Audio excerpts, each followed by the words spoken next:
Good morning from Fast Company. Here's our daily look into what's driving today's creative business leaders.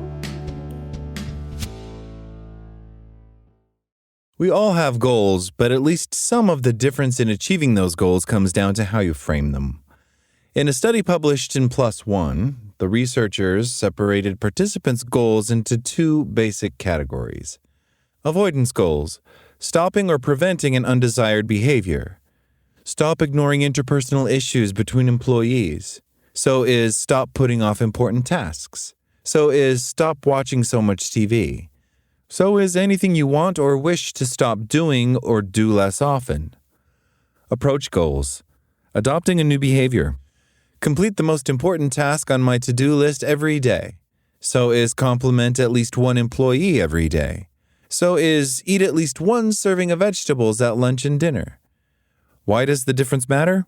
Compared with people who set avoidance goals, people who set approach goals were significantly more likely to stay the course.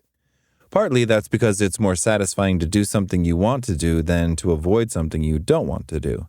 For example, for decades I drank a ton of Diet Mountain Dew. When I finally decided I wanted to drink less soda, I set an approach goal. Instead of setting a goal like stop drinking Diet Mountain Dew in the morning, my goal was drink water with my protein bar and banana for breakfast. Later, I extended my water rule to lunch and dinner and snacks. The result, of course, was drinking less Diet Mountain Dew, but I wasn't avoiding soda, I was approaching water. The same can be true for any habit you want to change.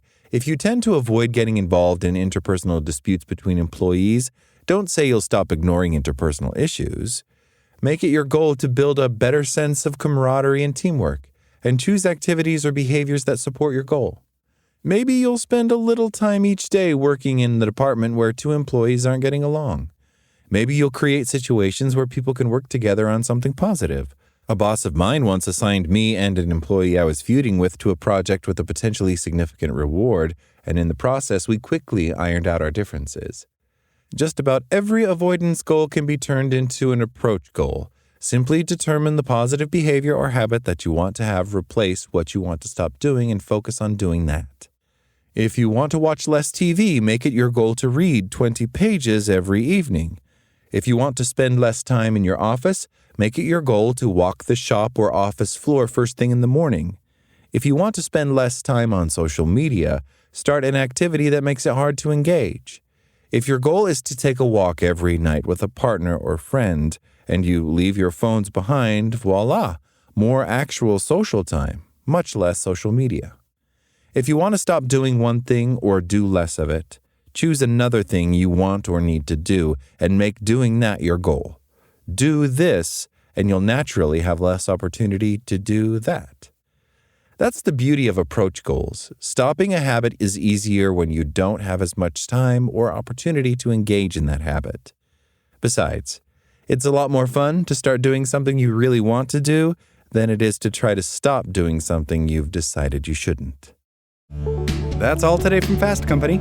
Talk to you tomorrow.